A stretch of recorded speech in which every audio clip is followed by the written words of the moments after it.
A lot of students, especially when they're first starting university, run into this problem where they know the material cold, but their grades just don't reflect it.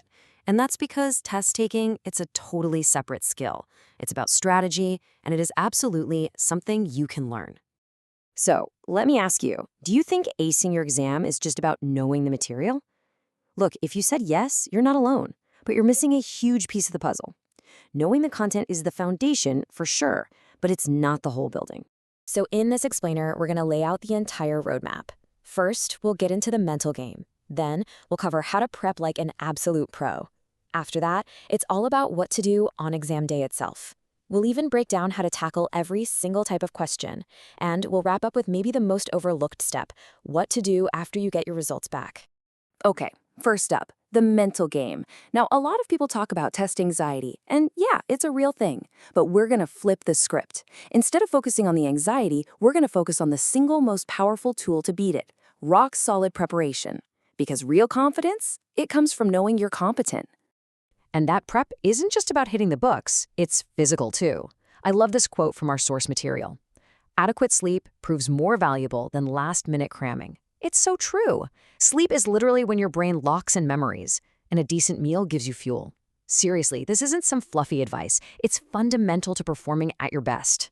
So, how do we actually prepare like a pro? This is where the real work happens, and spoiler alert, it has nothing to do with cramming the night before.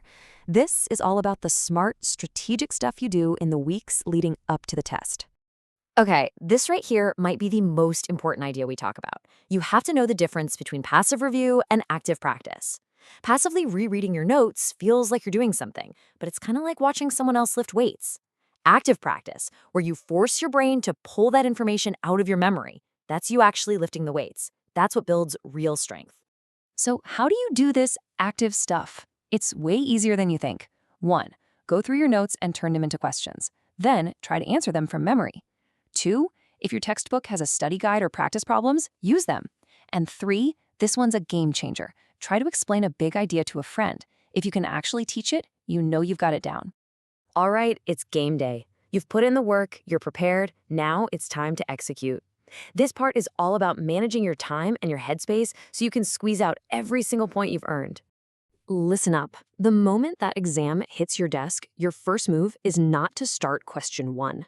Take a deep breath and a full minute to just scan the whole thing. Get the lay of the land. See what's coming. This little step prevents those awful surprises halfway through and lets you create a quick game plan. Now this is where strategic test takers have a massive advantage. Your most critical resource in that room is time, and you have to spend it wisely. Your time should basically match the point value. If an essay is worth half the points, it should get about half your time. It sounds simple, but so many people spend forever on a question that's only worth a couple of points. So here's your playbook. First, go through and knock out all the questions you know for sure. It banks you easy points, and just as important, it builds your confidence and momentum. If you hit a tough one, don't panic, mark it, move on, and come back later. And of course, every once in a while, just glance at the clock and make sure you're still on pace. All right, let's get tactical. Not all questions are created equal, right? A multiple choice question is a totally different beast than an essay. So you need a toolkit with the right approach for each one. When it comes to multiple choice, you have to be on the lookout for traps. And here's a classic one, absolute words. Your brain should set off alarm bells when you see words like always, never, all, or none. I mean, think about it. There are very few things in the world that are that black and white. Often, the right answer is the one that's a bit more qualified. For essays, the single most important word in the prompt is the verb. It's your entire mission. You have to know what these words mean. If it says analyze, you have to break the topic into its parts. If it says compare, you must talk about both similarities and differences. Getting the verb wrong is the fastest way to lose points on an essay, even if your facts are perfect. Okay, for my math and science folks, this 4-step process should be your mantra. 1, make dead sure you actually understand what the question is asking for. 2, think for a second about the best way to solve it. 3, and this is so important, show your work. That's how you get partial credit, people. And 4, just do a quick gut check. Does that answer even seem possible? You'd be amazed how many simple mistakes that catches. And now for the final step, the one that almost everyone skips and the one that separates the good students from the great ones. It's time for the postmortem. So the test is over, you walk out of the room, you get your grade, you're done, right? Nope, not even close. What you do next is one of the biggest learning opportunities you're going to get all semester. When you get that graded test back, you need to become a detective. For every single point you lost, ask yourself why. Did you just misread the question? Was it a dumb calculation error? Was it something you genuinely didn't know?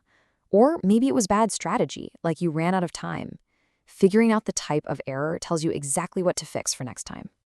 Ultimately, this whole thing is about a mindset shift. You have to start seeing exams not as a final judgment, but as an opportunity. As our source material puts it so well, approach exams as opportunities to identify areas for continued growth. A test isn't just a grade, it's a diagnostic tool that shows you how to get better. So the real question is, what are you going to learn from your next exam?